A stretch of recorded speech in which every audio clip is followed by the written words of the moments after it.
Today we are celebrating the Shankara Jayanti.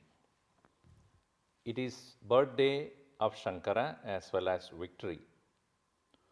Those who quieten the mind win the mind. Ye upashamanam kurvanti te jayanti. The murti that you see here was installed here in Chinmaya Rameshwaram on 18th January 2020 to mark the 25th anniversary of Chinmaya Mission Los Angeles. This also gives a great inspiration to the students who come here to this shrine and quietly sit for contemplation and meditation. On this occasion, I am happy to present before you the students of Vedanta who have been studying Vedanta text and completed both the foundation and advanced Vedanta course offered by Chinmaya International Foundation. And also many Prakarana Granthas such as Bhajagovindam, Atma Bodha, Vedanta Sara, etc. And also the first 5 chapters of Bhagavad Gita along with Shankara Bhashya. They also learn to independently study the Upanishad Bhashyas with the help of their Sanskrit knowledge they have gained over a period of time. I, on behalf of the students and myself, offer respectful salutations to the entire Guru Parampara, starting from Sadashiva, Vyasa, Adi Shankaracharya, Pujya Gurudev, Pujya Guruji, and Swami Swarupananji, while we seek their guidance and blessings to continue our sadhana of study and seva. The students are eager to share their offering of gratitude to Adi Shankaracharya on this auspicious day. My best wishes to all of them to continue their abhyasa of Shravana, Manana and Nididhyasana and become eligible for Shraddhanvita Bhakti and Atmanishta. Hari Om. Hari Om. Bhagavan Adi Shankaracharya's Sadhana Panchakam offers a step-by-step path in the journey of realizing the self, which is within each one of us. Sadhana Panchakam is highlighted by its simplicity and clarity of thoughts.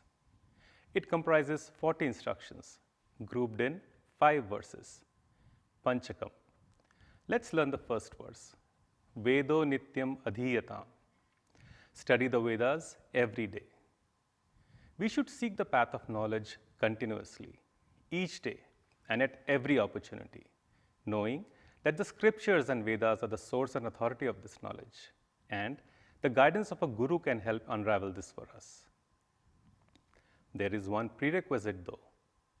Guru Vedanta Vakyeshu Vishwasaha Shraddha. As Shankaracharya ji describes in Atma Bodha, we need complete faith or Shraddha in this journey. The second instruction is Taduditam Karma Sunashtiyatam. Perform the prescribed actions consciously. The knowledge that we gain in the first instruction should not translate into a personal experience, and all actions should be an expression of this knowledge.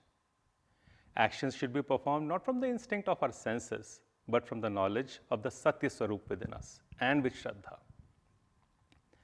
In the Bhagavad Gita, Bhagavan Shri Krishna reminds us, Shraddhavan labhate jnanam tatparah samyatendriya. The man who is diligent, has control over the senses, and has faith attains this highest knowledge. Teneshasya vidhiyatam apachitihi. Dedicate all those actions to the Supreme Lord. We should perform all our actions with clarity of mind, purity of heart, and as a yajna to the Lord. We should remove the sense of doership where the ego drives our actions. The Bhagavad Gita proclaims, Mai sarvani karmani sanyasya adhyatma chetasa. With the mind on the self and free from desire, Bhagavan says, dedicate all actions unto me. Moving to the fourth instruction, Kamye matistyajatam. Reject all desires in the mind. Our mind is a stream of emotions that propel us to perform desire-prompted actions to satisfy our egos. How do we escape from this unrelenting cycle that grips our behavior lifelong? I am reminded of our Chinmayanjali class satsang in 2015 with Swami Tejo Mayanandaji. Pujya Guruji stressed the importance of practicing vairagya or dispassion as a means to reject desires. Before we proceed to the next set of instructions, let's take a brief pause and reflect. Why should we study all this? Shankaracharya reminds us that human birth is indeed a blessing. Jantu nama nara janma durlabhamata, and urges us to reciprocate and awaken to spirituality in this life itself. Moving to the four remaining instructions. Papogaha paridhuyatam, clean away all sinful actions. Sins are not merely actions, but thoughts too. The root of these sins lies in our vasanas that we have accumulated over time. As we dedicate our actions to the Lord, we dilute these vasanas. As these vasanas are diluted, we start enjoying His presence. Bhava sukhe dosho anusandhiyatam.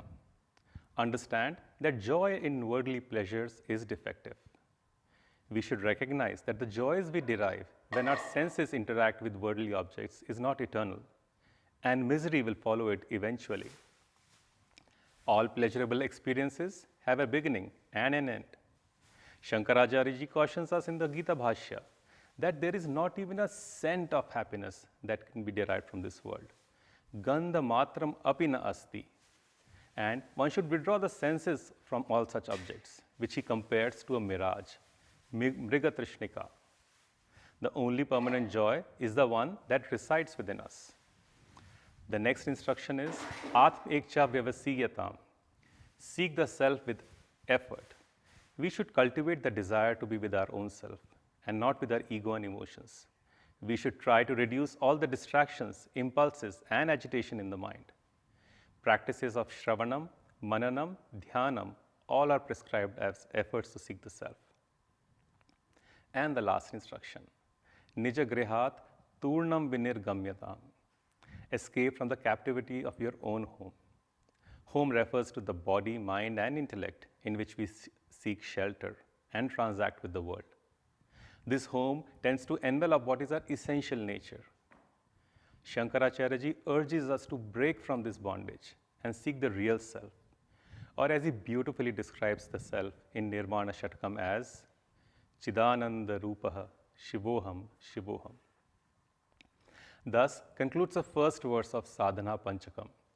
With these instructions, let's see the role of karma in the path of realization. Hari Om. Hari Om. On the study of Vedanta, Gurudev says, mere study is not sufficient. Study gives us information. The scriptures and shastras give us a roadmap. However much you study the roadmap, you will never reach the pilgrim center. Study the map, roll it up, keep it handy by your side, as it may be useful during the journey. Now, get up from your chair, get into your vehicle, and move along the way the map indicates. Gurudev goes on to advise, work is unavoidable. Choose a field that inspires you, that is in line with your nobler tendencies. At multiple stages in Bhagavad Gita, Lord Krishna calls out Arjuna to act. Lord Krishna in Karma Yoga explains the two paths based on the qualification of the person. Karma Yoga is the path of action. Jnana Yoga is the path of knowledge. In the context for the need for action, the Lord says, Na karmanam anarambhat naishkarmyam purushoshnate na cha sanyasanad eva siddhim samadhigacchati. In this sloka, the Lord says, you cannot gain freedom from action by merely not doing action. Naishkarmyam, or moksha in this context, cannot be achieved by not performing action. Otherwise translated, you need to perform action. Most of us are like Arjuna, falling in the category of action because our minds are not pure enough for Jnana Marga. Bhagavan Shankaracharya explains the path of Karma Yoga as a means to an end. It's a preparation to the path of knowledge. The action in Karma Yoga helps you purify the mind. We continuously perform action, and the results coming out of that generate tendencies or vasanas. We gather those tendencies in our lives, and those stay with us for many lives. These vasanas lead us to the ignorance of our true nature. That ignorance leads to desires. Desires leads to thoughts. Thoughts leads to action. The true freedom is a state of desirelessness, thoughtlessness, and actionlessness. Just by not doing action, you cannot remove the thoughts or the desires. If you are just forcing yourself to not to perform action without the removal of impurities or vasanas, and obviously consequently the thoughts and desires, your mind is not ready for jnana. The jnanam can take place only when the mind is the purest. And the mind can be made pure by selfless action. The action performed with the right attitude will help you thin down the vasanas and thereby make the mind pure. That is Karma Yoga. You have to do Karma Yoga to be eligible for the understanding, for undertaking the journey towards moksha. Lord Krishna also says that mere renunciation of action is not going to lead to moksha. One does not attain freedom by merely abstaining from work. That is kevala sannyasa, merely giving up action. Without an accompanying knowledge, will not take you to Jnana Yoga. Bhagavan Shankaracharya provides quotes from multiple Shrutis to prove that Karma Yoga is the path towards Jnana Yoga and that karma needs to be performed for Chitta Shuddhi or purification of mind. If you just take sannyasa from action with no knowledge, it will cause you more sorrow. So Karma Yoga is a must to reach the state where you are abiding in the self-knowledge. Kevala sannyasa without accompanying knowledge will not lead you to liberation.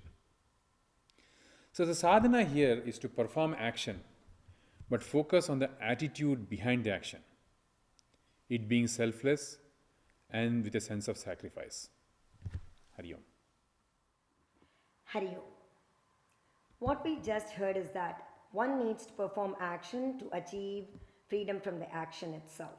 In this context, in another wonderful work of Bhagavan Adi Shankara, the Kathopanishad, in which Lord Yama imparts the Atma Vidya to the qualified student Nachiketas, we see that there are two choices available in each action, experience, situation, or opportunity at any stage of life.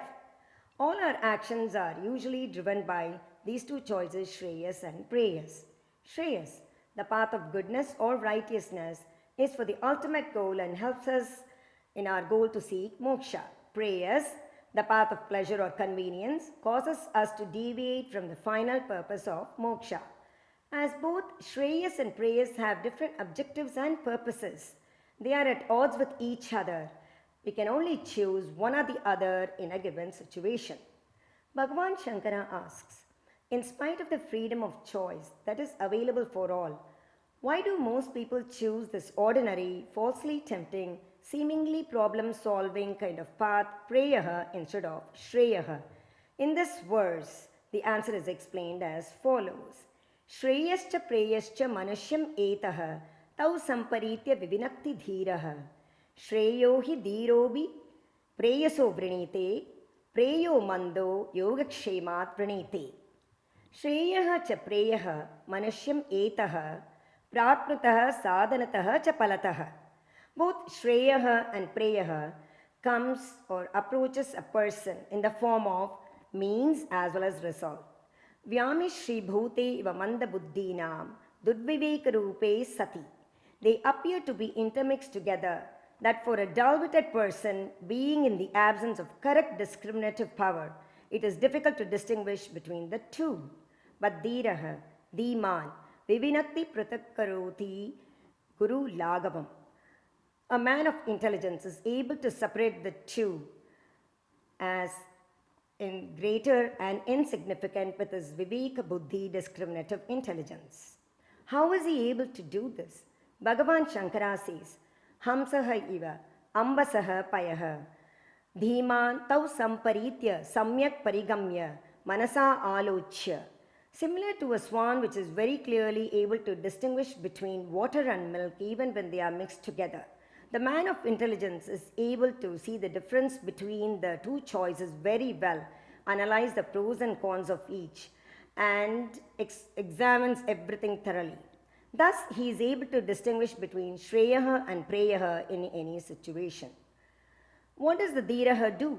Dhirohi Shreyohi Dhirobi Preyaso Vrinite. The man of intelligence will wholeheartedly choose Shreyas, the path of goodness, over Preyas, the path of pleasure. Why does the Dhiraha choose Shreyas over Preyas? Dhiraha Viveka evam vivichacha Shreyohi Shreya evam abhivrinite yat Shreyasaha abhyarhitatvat. The man of intelligence with proper discrimination and careful consideration chooses only Shreyas because Shreyas is more beneficial and is worth choosing. Even though it is not enjoyable in the beginning, Shreyas has long-term benefits. But Preyas, which are short-term pleasures and is fascinating in the beginning, always leads to frustration and sorrow at the end. Alpa buddhiman mandaha sa vivekaha asamarthyat preyaha vrinite. A fool or dull-witted person, because of lack of proper discrimination, chooses only the path of pleasure. Why does mandaha choose Preyas? Because of yogakshemat. Apraptasya praptihi yogaha. Praptasya rakshanam shemaha. What he does not have, he wants to attain and hold it, and what he has, he wants to protect.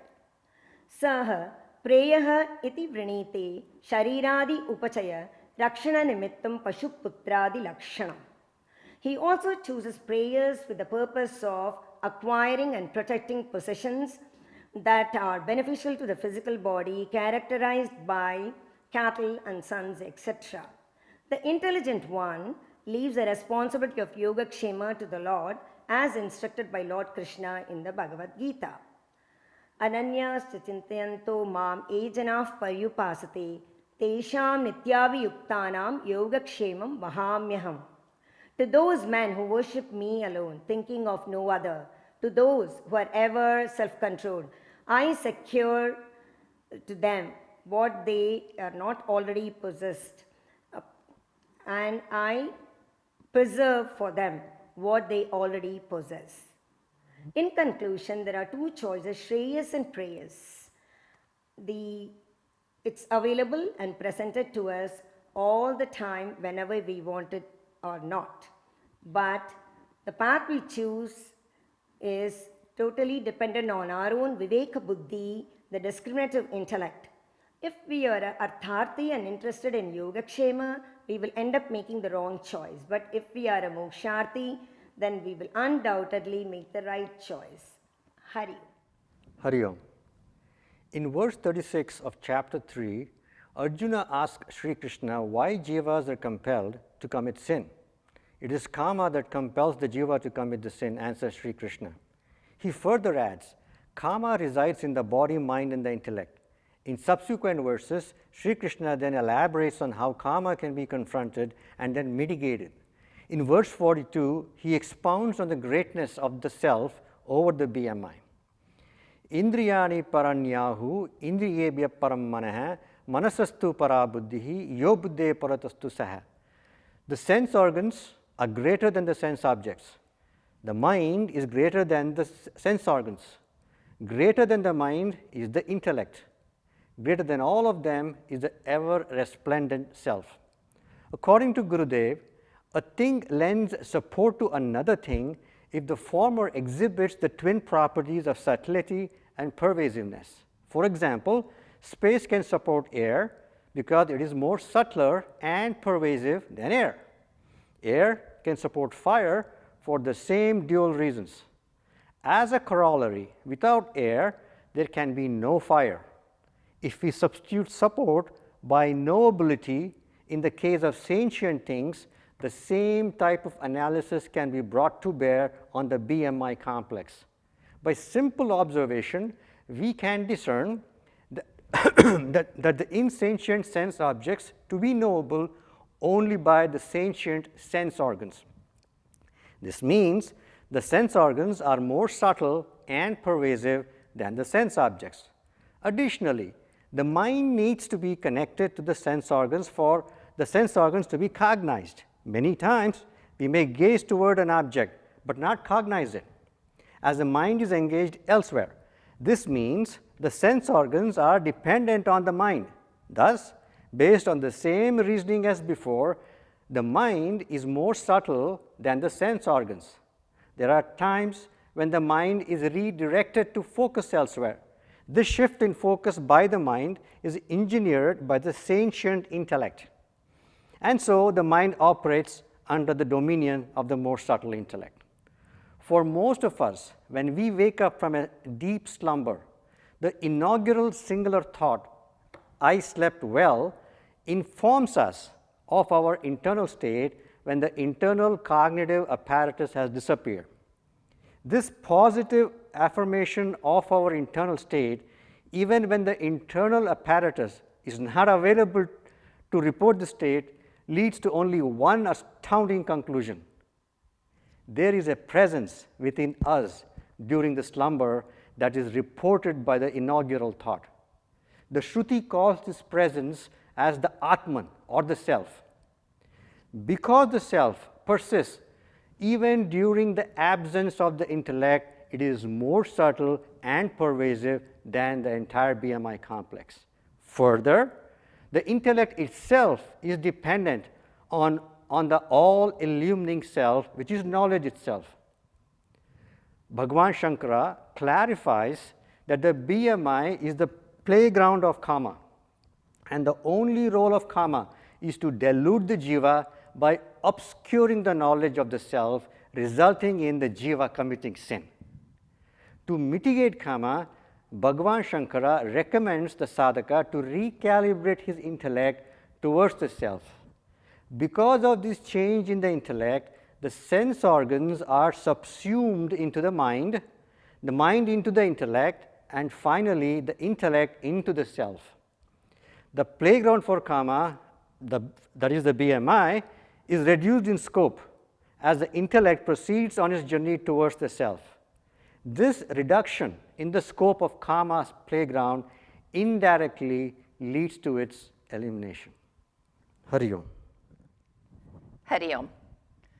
Atma Bodha is a book written by Adi Shankaracharya Ji on the knowledge of the self. It consists of 68 verses that incorporate the main pearls of the Upanishads. Each melodious verse creates a picturesque simile to articulate the Vedantic concept described. Shankaracharya Ji's simple style of the verse, along with the simile example given, allows for clear understanding by the student. Today, I will be speaking on verse 28 of Atma Bodha, which describes the role of the self or Atman. Atma avabhasayate yekaha buddhyadini indriyani api deepaha gatha divat swatma jadehi tehi na avabhasate. It is translated as per Gurudev, just as a lamp illumines a pot, so also Atman illumines the mind and the sense organs, etc. These material objects by themselves cannot illumine themselves because they are inert. This verse illustrates that the self in us is always present and is sakshi or witness to all of the experiences at all times, both good and bad. The self or Atman does not interact directly with the world, but illumines the intellect and all the sense organs. It manifests as awareness in the intellect as a reflection of consciousness, chidabhasa, and further manifests everywhere. The intellect is the closest to the self as a reflection of consciousness.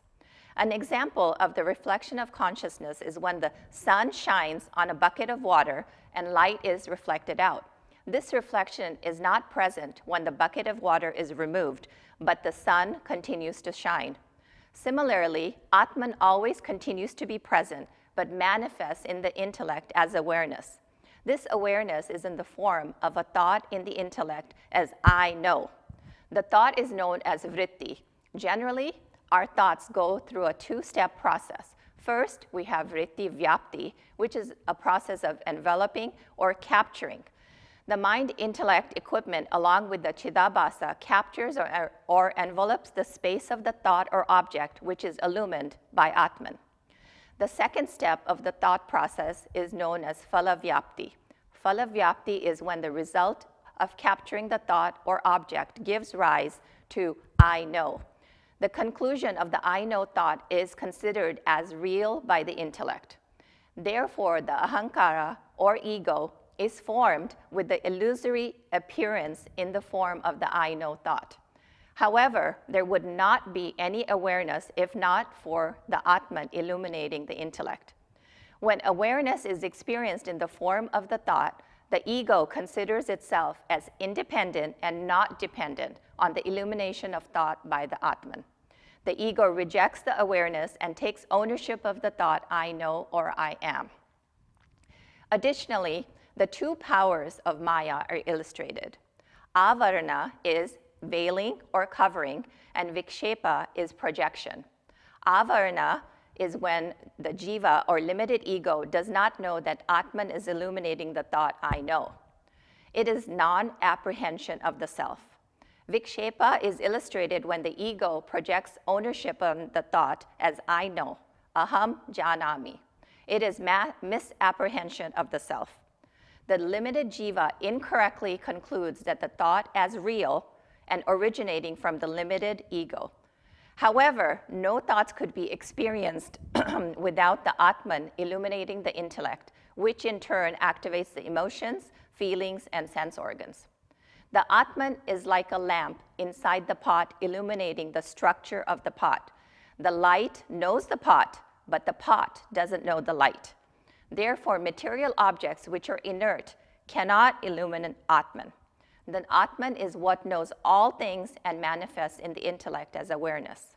In the Kenopanishad, verse 5 of chapter 1 states, Yat manasa na manyute, yena ahuhu manaha matam, tat eva brahmatvam vidhi, na idam yat idam upasate. Per Gurudev, what one cannot feel with the mind, but because of which they that the mind feels know that alone as Brahman, and not this which people do worship here. As also noted by Adi Shankaracharya ji in the Kenopanishad Bhashya, since the self indeed constitutes the essence of everything, therefore the mind cannot act with regard to its own self. The mind can think only when it is illumined by the light of consciousness within. In conclusion, Adi Shankaracharya ji's Atma Bodha, a book on self-knowledge, is invaluable for the spiritual seeker. He has taken complex concepts of Vedanta, which are encompassed in the Upanishads, and provided a visual picture for the sincere student to create a picture in his mind's eye to understand the subject matter clearly. Adi Shankaracharya ji's contribution to the world is profound. Hari Om.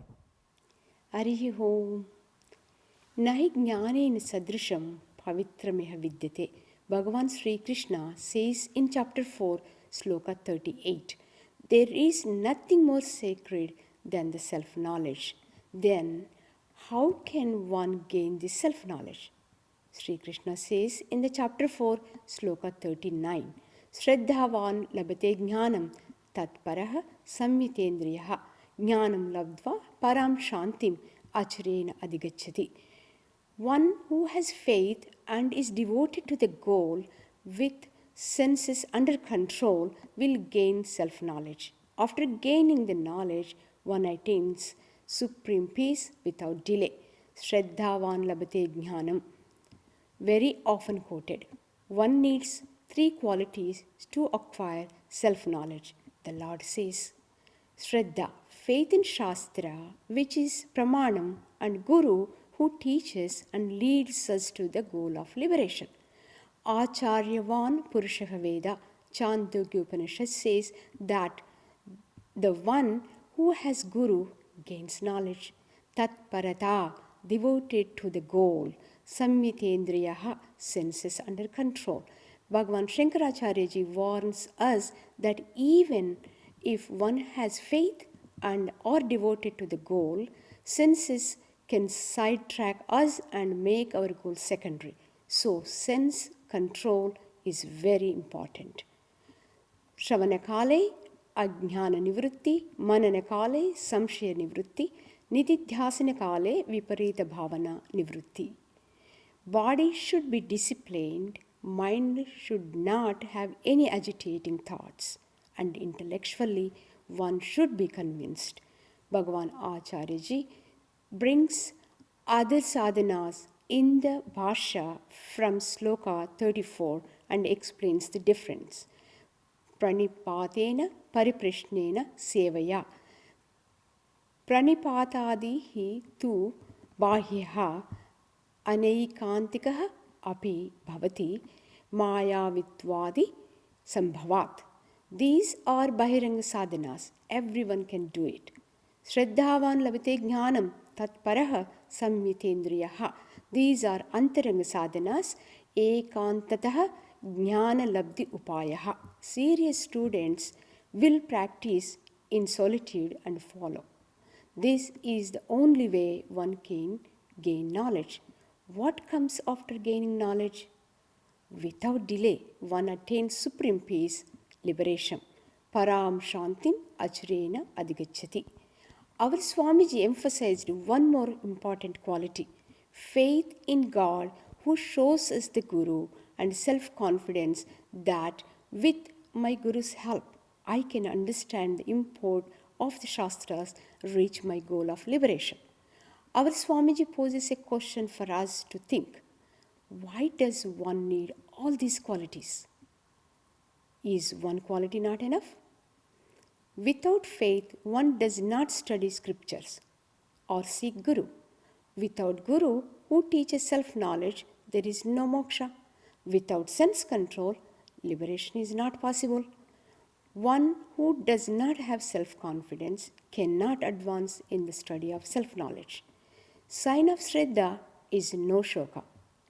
Therefore, one needs firm conviction to the goal, sense control, faith in God, and self-confidence. The right perception leads to moksha. This is the doctrine established by all the scriptures. Sarva Shastra Nyaya Prasiddha. Hari Om. Hari Om. Bhagavad Gita, Chapter 4, Jnana Karma Sannyasa Yoga, verse 18. In this important shloka of Chapter 4, Bhagavan gives a clear vision of akartritva of Atma. Karmani akarmayah pashyed, akarmani cha karmayah, sabuddhiman manusheshu, sayuktah kritsna karma krita. He who sees inaction in action and action in inaction is the wise among men. He is engaged in yoga and is a performer of all actions. In common parlance, both action and inaction involve the idea of agency, I am the doer. Having an idea of agency binds one to samsara on the plane of ignorance. Upon attainment of reality, the idea of agency disappears. Identified with the actionless self, any action, no matter what and no matter how much, is no action at all. This is inaction in action. In contrast, a man may sit idle, but with a restless mind or wandering thoughts, he is indeed performing action. As stated in Bhagavad Gita 3.6, inaction, which is only externally done, is mithyachara, not inaction. This is ego-prompted. This is action in inaction. Egoism is implicit in statements such as, I am the agent of this action and thus I am the enjoyer of its results. And I am doing nothing, so I cannot be bound by the result. These statements superimpose the actions of body, mind, intellect upon the self. Only the one who understands karmani akarma, the distinction between action and inaction, is freed from the evil and attains fulfillment. Earlier in Shloka 16 and 17, Bhagavan spoke about the action, forbidden action, and inaction, stating that while the course of action is profound and difficult to fathom, even for the most wise, it is in knowing it that one becomes free. On the empirical plane, inaction does not have action as its support, like that of a fruit in a bowl. Also, inaction cannot be the support for action because it is the negation of action. Thinking otherwise would be akin to seeing a mirage in the desert. The foolish see the self as karta, but by nature the self is akarta. The Lord's utterance dispels any perception to the contrary. Consider this. To a man in a moving boat, trees on the shoreline appear to move in the opposite direction, and to a man standing on land, an airplane in the sky may appear to be stationary.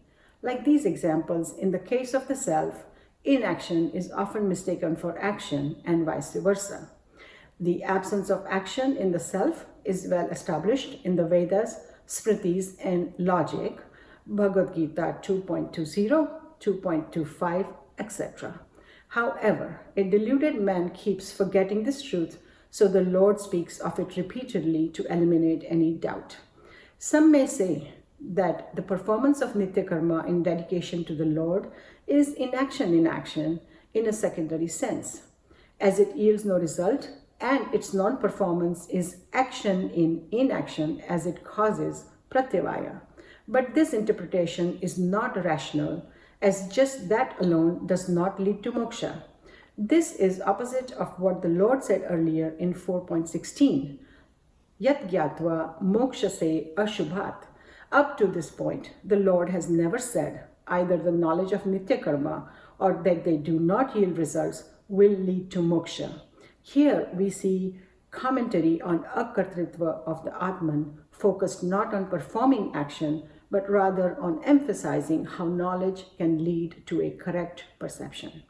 The works dedicated to Ishvara is moksha sadhanam through chitta shuddhi and not moksha karanam. Knowledge is a must for liberation from the evils of samsara. Erroneous cognition itself is an obvious evil. Darkness cannot dispel darkness. Moreover, both karma and its fruits in the form of samsara are products of ignorance. The Shastras do not distinguish phala abhava abhava from nitya karma. Rejecting an actionless self in action and the presence of ego in inaction has no merit. That is tantamount to imagining the Lord's statement as deceptive. Bhagavad Gita 2.16 and Chandogya Upanishad 6.2.2 deny the existence of positive entity from non-being and vice versa. Therefore, to say that non-performance of Nitya Karma results in Pratyavaya is incorrect. If Nitya Karma does not yield fruit, then how can it lead to liberation? In this verse, the emphasis is not on the action, but rather on having the correct vision. In 2.47, your right is for action only, is easily comprehended and requires no repetition. Knowledge of the self is difficult to grasp. So, importantly, here it is being taught by Lord Himself. Hari Om. Hari Om. Bhagwan Adi Shankaracharya ji in his Gita Bhashya uses three techniques to expound on an idea. Shruti, a reference to the Upanishads, Yukti, logical analysis, and Anubhuti or personal experience. In Shloka 5.13 of the Bhagavad Gita, the experience of a jnani is described. Sarva karmani manasa sanyasyaste sukham vashi nava dvare pure dehi naiva kurvan na karayan. An embodied, self-controlled person, having renounced all actions by the mind, rests happily in the nine-gated city. And what does he do there?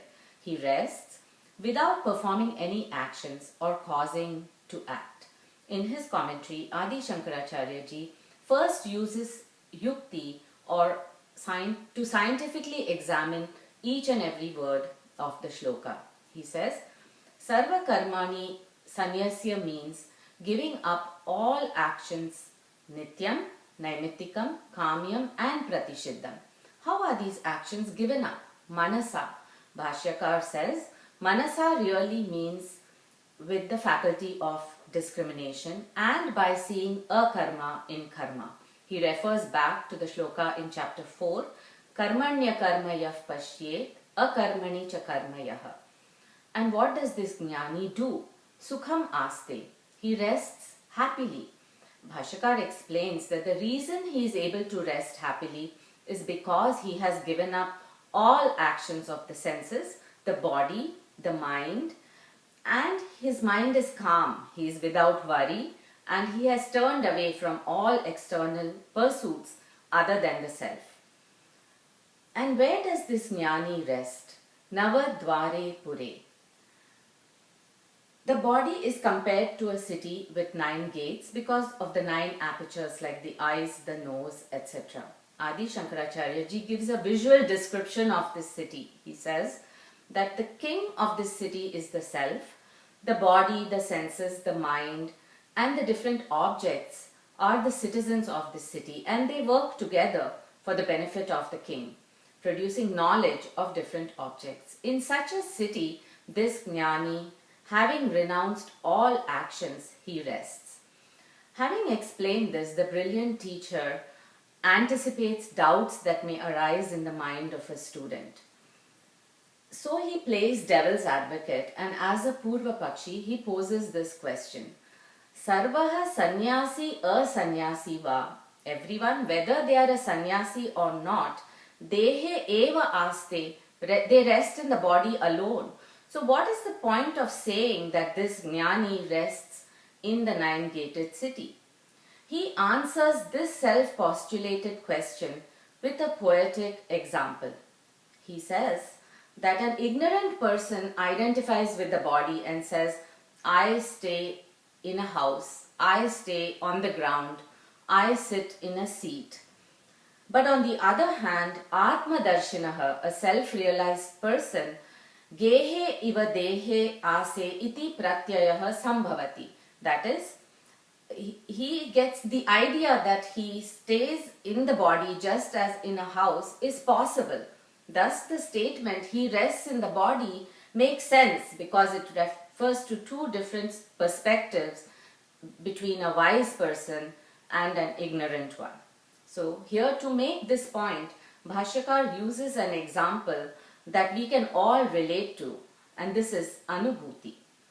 And explaining the last quarter of the shloka, Adi Shankaracharya ji says, Naiva kurvan swayam, that is, he does not act himself.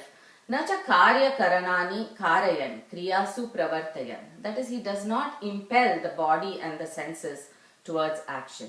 Again, playing the role of a Purva Pakshi, Bhashyakar asks, do you mean that the power of acting is inherent in the self and it ceases on renunciation just as the motion of a moving person? Or is it that the power is not inherent in the self? Bhashyakar answers that the capacity to act is not the nature of the self. And he then quotes from Shruti, both the Upanishads and from elsewhere in the Gita to support this conclusion. He says, Avyaktoyam achintyoyam avikaryoyam uchyate, from the self is unchangeable from the Bhagavad Gita, and he says Sharirastopi kaunteya na karoti na lipyate, that is, though existing in the body, it does not act nor is it tainted. And lastly, he quotes from the Brihadaranyaka Upanishad, Dhyayati iva lelayati iva, that is, it as though thinks and as though moves. In this analysis, we can see that Bhashyakar is a philosopher, a poet, a scientific investigator, and a realized master, all rolled into this great personality, Bhagwan Adi Shankaracharya ji. Thank you. Hari Om. Hari Om. In chapter 2 of Bhagavad Gita, Arjuna starts eyes filled with tears, Ashrupurna Kulekshanam, and agitated, Vishidantam. Krishna instructs Arjuna in the yoga of action, Sankhya Yoga, up to verse 53. Arjuna in verse 54 asks, Sthita prajnasya ka bhasha, samadhistasya keshava, sthitadi kim prabhasheta, kim asita vrajeta kim. How to describe a person of wisdom, Sthita prajna. Shankaracharya ji in his Bhashya writes, Aham asmi param brahma iti prajna yasya saha sthita prajnaha. A person who has the assured wisdom born of experience, I am the Supreme Brahman, is a sthita prajna. Of such a man, paraihi, others, katam bhashyate, how is he spoken of? Sthitadihi, the sage of steady wisdom, kim prabhasheta, kim asita, vrajeta kim. How does he speak? How does he sit? How does he move about? Arjuna here asks the state of mind of a person of steady wisdom and how that wisdom influences his actions in the outer world. Shankaracharya ji says, Samadhi prajnasya lakshana bubutsaya. To understand the characteristics of such a person, Arjuna asks, and Bhagavan answers, Prajahati yada kaman sarvan partha manogatan atmanyevatmana tushtaha stita prajnastadochyate. Shankaracharya ji says, Prajahati iti arabhya a adhyaya parisamaptehe stita prajna lakshanam sadhanam cha upadishyate. Swami Chinmayananda ji writes in his commentary for this verse, from this verse onwards, we have a complete and exhaustive exposition of the inner experience and the outer conduct of a man of steady wisdom. We are discussing two verses here. Adhyatma Shastre Kritartha Lakshanani Yani Tanyeva Sadhanani Upadishyate. In all the sciences of spirit, the very characteristics of the person of self-realization are the means to be cultivated by those who wish to pursue this path. So what are these characteristics, lakshanas, and what are the practices, sadhanas? Shankaracharya ji says, Yada manogatan sarvan kaman prajahati, having given up all the desires in one's mind, atmanyeva atmana tushtaha, one who is content with his own self by his self, tada stita prajnaha iti uchyate. He is known as stita prajna. Swami Ishwarananda ji in his lecture says, three things define such a person. One, name kamaha, no desires in me, or nothing I desire anymore.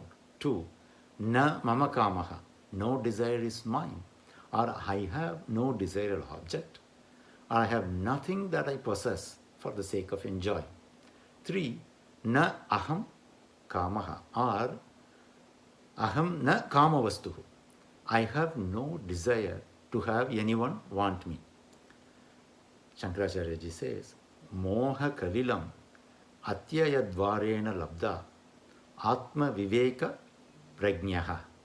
Through the destruction of the mist of delusion, having won the discriminative knowledge of the self, such a person is satisfied in the self by the self. Shankaracharya ji in his Bhashya for verse 54 says, Atmani eva pratyagatma swarupe atmana tushtaha bahya labha nirapekshaha tushtaha paramartha darshana amrita rasa labhena anyasmat alam pratyayavan stita prajna. Independent of external gains, he is content because he has tasted the immortalized nectar of the knowledge of supreme reality. Paramartha darshana amrita rasa labhena. Anyasmat, about everything else, alam pratyayavan, he is indifferent. Stita prajnaha. Madhusudana Saraswati in his Bhashya says, na vrittaya vrishtaha. He is not enjoying any thoughts. No thoughts born happiness for him. Mind does not go out anymore. Now we have the characteristic summary of a Stita Prajna. What are his external actions? How can others see and recognize such a person? One of it is in this verse, Yada samharate chayam kurmongani va sarvashaha indriyani indriyartebhyaha tasya prajna pratishtita. Shankaracharya ji says, Yata kurmaha angani sarvashaha sarvataha upasamharati. Just as tortoise tucks up all his limbs on all sides, tata jnana nishtayam pravrittaha indriyani indriyartebhyaha sarva vishayebhyaha upasamharate. He withdraws his senses from all sense objects. His wisdom is stabilized. Stita prajna. Hari Om. Hari Om. Bhagavan Shankaracharya introducing Sthita Prajna section of Bhagavad Gita in the second chapter says, Sthita Prajnasya Lakshanani Sadhakasya Sadhanani. Bhagavan Sri Krishna in 69th verse of the chapter gives the character of Sthita Prajna. The verse is Ya Nisha Sarva Bhutanam Tasyam Jagrati Sanyami Yasyam Jagrati Bhutani Sa Nisha Pashyato Munehe. That which is night to all beings, to that the ascetic is awake. That which is day for all beings, it is night to the sage who sees. This paradoxical verse shows the stark contrast between Atma Gnani and Atma Ajnani, like day and night. Bhagavan Bhashyakar explains this verse very clearly. In the first quarter, Ya Nisha Sarva Bhutanam, the first letter Ya means Sthita Prajnasya Vishayaha Paramartha Tattvam. The wisdom as Aham Asmi Param Brahma, realization that arises from Upanishadic Mahavakya, is darkness for all unenlightened beings. The eyes cannot perceive darkness, even though darkness pervades all around. In the same way, Brahman is all pervading, is not manifest to sense organs, Indriya Agocharam. Bhagavan Bhashyakar gives the example of nocturnal creatures, the owl and bats, etc. They are blind to broad daylight. Ignorant people are compared to them. They do not comprehend the ultimate truth, which is darkness to them.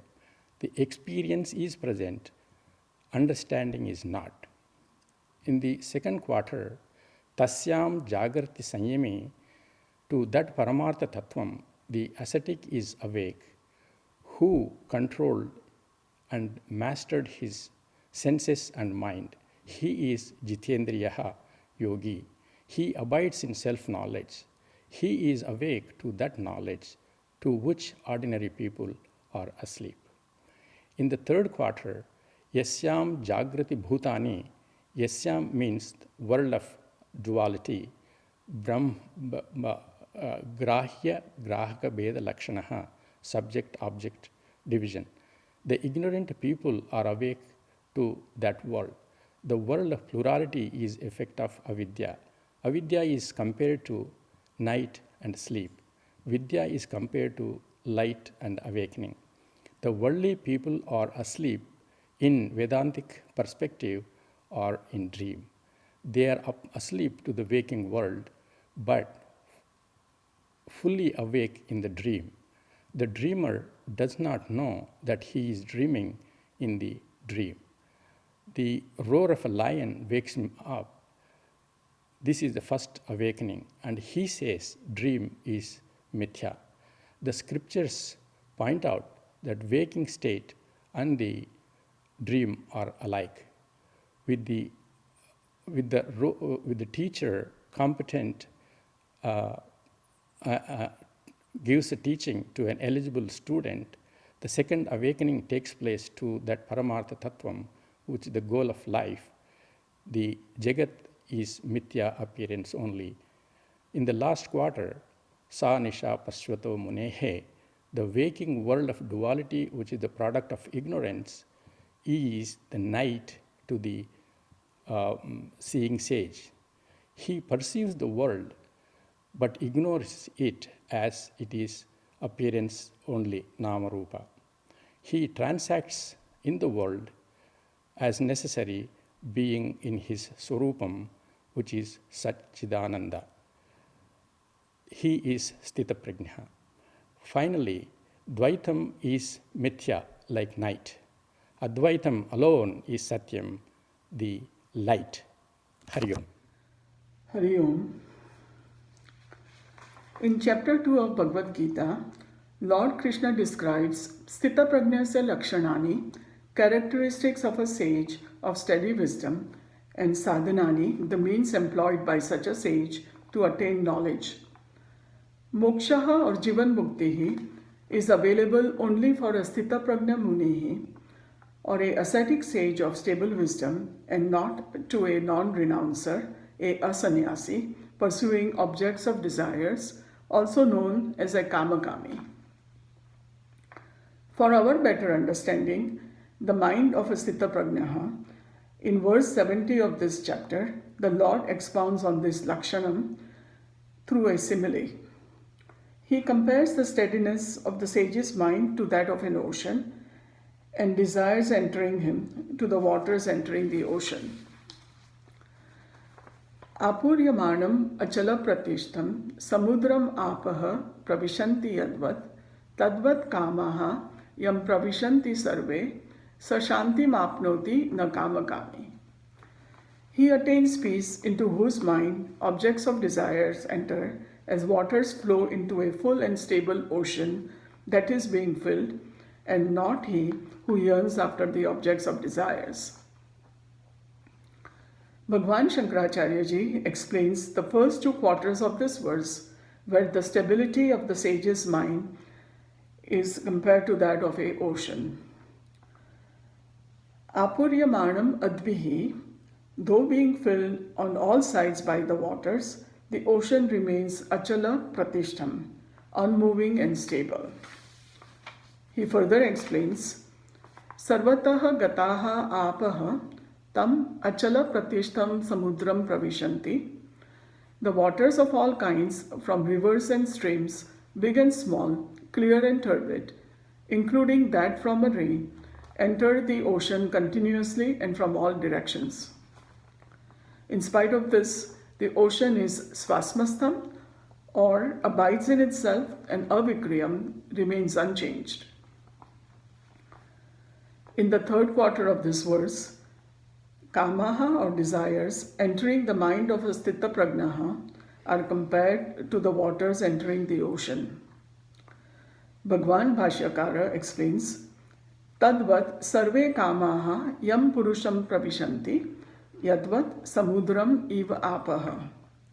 In the same way, all desires enter the mind of a Sthita Prajna Munihi like the waters enter the ocean.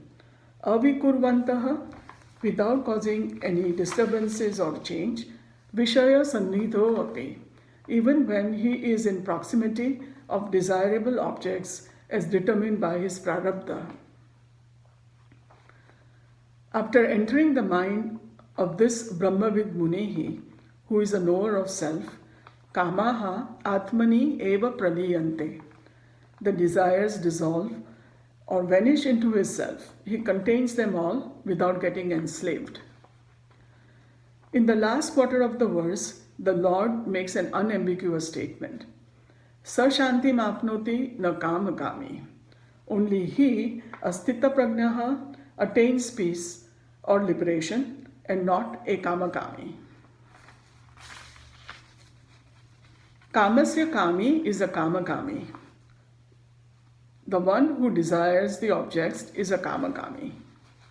He is a ajnani who seeks eternal peace in ephemeral worldly objects.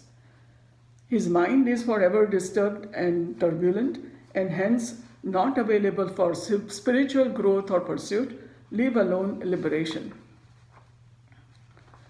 On the other hand, Asthita Prajnaha is a man of discrimination and detachment. He has renounced Eshnatrayaha, or all desires for progeny, wealth and fame in this world and beyond. Thus, rising above all longings, he becomes an enlightened ascetic or a vidvat sannyasi. Jivan Muktihi, or liberation while living, is the state of cessation of mental disturbances which is due to badita ahankara, or a falsified ego.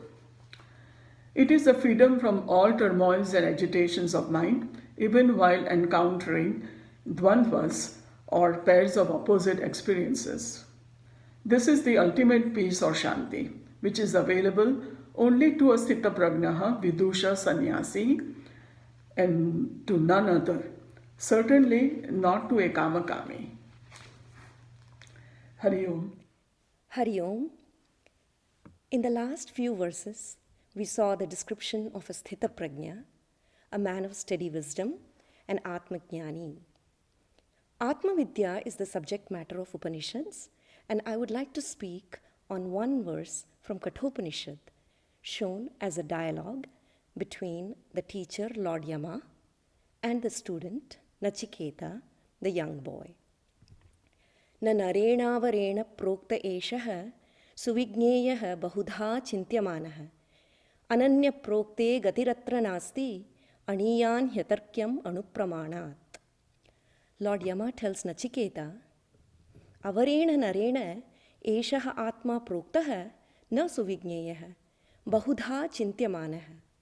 This Atma, when spoken by a man of little intellect, is very difficult to understand because it is subject to many doubts and speculations. Atma, being subtler than the subtlemost, anupramanat aniyan, it cannot be understood by mere logic or tarka. Then how can Atma be well understood? Katham suvijñeyah, ananya prokte gatiratra nasti.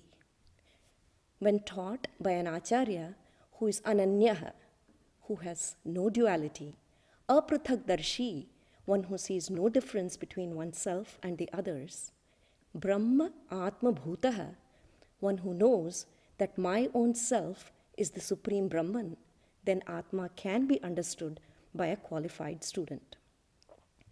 Thus, the Upanishad declares Acharyavan Purusho Veda, one who has an acharya will gain this knowledge.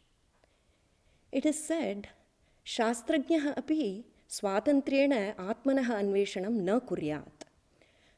A person may be well versed in scriptures, but he should not seek Atma Jnanam independently without the guidance of a guru.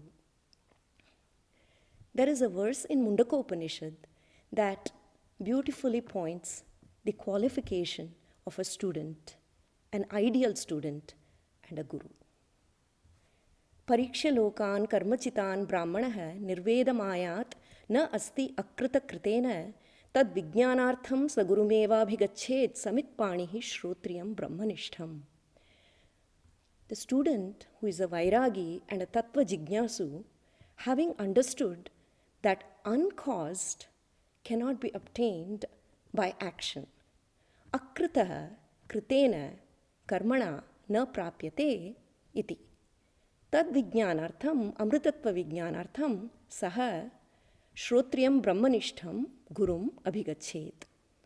He goes to a teacher who is a shrotriya, one who is well versed in scriptures, and brahmanishtaha, one who is ever abiding in Brahman. Bhagavan Adi Shankaracharya ji gives 4 meanings of the word gati in the verse Ananya Prokte Gatiratra Nasti. The first meaning is chinta. Atma astiva na astiva, kartava akartava iti chinta samshayah na asti. When taught by an acharya with absolute conviction, the student has no doubts in his mind about Atma. This happens during Shravanam. The second meaning, Atma ekatva vijnanat anya avagatihi na asti. This means when the student learns that Atma is ananyah, one without a second, and knows that Atma Jnanam is the supreme knowledge, knowing which there is nothing else to be known. This happens during Mananam. Third meaning, samsara gati tasya na asti. For such a student, there is no more bondage of samsara. Fourth meaning, ananyena acharyena prokte agatihi anavabodhaha aparijnanam na asti. This means when Atma Jnanam is taught by an acharya who is ananyaha, there is no question of non-understanding by the student. This occurs during Nididhyasanam and Samadhi, when the student abides in Atmanishtha and realizes that I am that Brahman. Bhagavan Shri Krishna tells Arjuna in Gita, Tadvidhi pranipatena pariprashnena sevaya upadekshanti te jnanam jnaninas tattvadarshinaha. When the student goes to a guru with an attitude of total surrender, does seva to the Guru and asks relevant questions about Atma Vidya, the Guru will then impart self-knowledge to the student.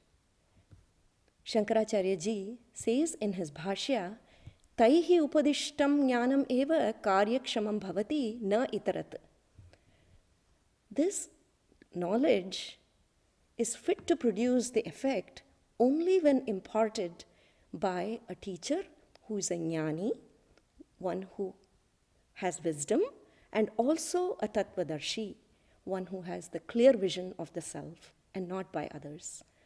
This way, we see that our Shastras indicate in many places the utmost importance and value of a guru in the spiritual growth of the student.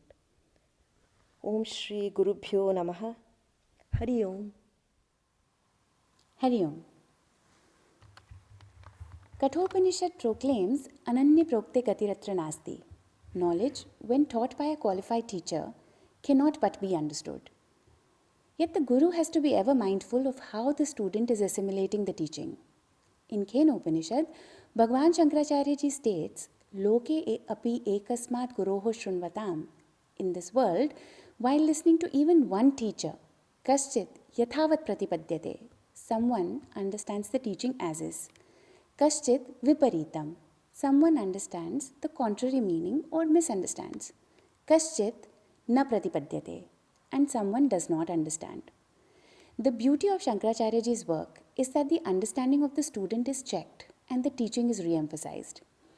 This is to ensure that the student neither misunderstands nor objectifies the teaching. In the first chapter of Kena Upanishad, the Guru imparts the highest knowledge to the disciple in verse 1.3, which is also known as the Mahavakya of this Upanishad. The verse declares, Anyateva tat viditat. Brahman is other than the known. Ataha aviditat adhi. And also it is beyond the unknown. The declaration potently negates not only the realm of the unknown and the worldly objects that we perceive, but also our body, mind and intellect, since they too are perceivable. Here the danger sets in, since having heard this, a student may either think, I understand that Brahman is neither outside me, nor is my body, mind and intellect, then Brahman must be that which powers my sense of I-ness, essentially my ego, hence misunderstanding the teaching. Or he may think, aha, now I know Brahman, essentially objectifying it. At this point, Bhashyakarji delivers master strokes in verse 2.1 by creating an impressionable visual of the interaction between the Guru and Shishya, thereby giving us a checkpoint. The Vakya Bhashya states, Shishya Buddhi Vichalana Grihita Svirataye, for the sake of shaking up the knowledge of the student and to solidify his grasp. The Guru states, Yadi manyase suvedeti dharomevapi nonam tvam vetta brahmano rupam yadasya tvam yadasya deveshu athanu mimamsameva te. Yadi manyase suvedeti. If you think you know Brahman well, tata tvam Nishchitam alpam brahmana rupam eva vetta. Then you surely know only the limited form of Brahman. Yaha deveshu api aham suveda iti manyate. He who amongst even the devatas thinks he knows Brahman well, saha api asya brahmana rupam daharam eva veti.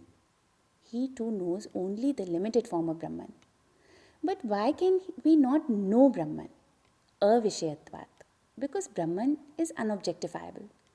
The Guru has already instructed previously that Brahman is other than the known.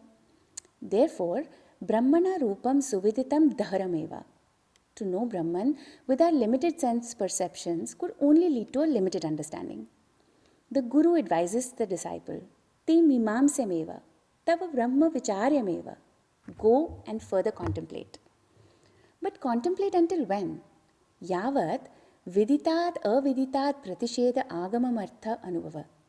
Until the experience of the meaning of the scriptural declarations to negate the known and the unknown dawns upon you. Then what did the student do next? Bhashyakar gives sadhana pointers in Padabhashya. It states, Evam acharya ukta shishya, the student, having been instructed so by the teacher, Ekante upavishta, sat in solitude, samahita san, with a concentrated mind. Yatha uktam acharyena agamam artha vicharya, contemplating on the scriptural meanings as taught by the Guru. Tarkatascha nirdharya, establishing through logic. Swanubhavam kritva, having experienced himself. Acharya sakasham upagamya uvacha, approaching the teacher said, Manye viditam. Aham Brahma manye iti, I know Brahman. The determination, time, and effort required for a student to make this knowledge his own is conveyed by the implied pause between the Guru's statement and the student's response in this verse. What is the verse trying to tell us? Bhashyakar states, Evam hi iti nyaya pradarshita bhavati. In this way, the logic is established. Parinishta vidya safala syat. Knowledge that is well established, well contemplated upon alone is useful. Na anishtita, not a shaky understanding. Hari Om.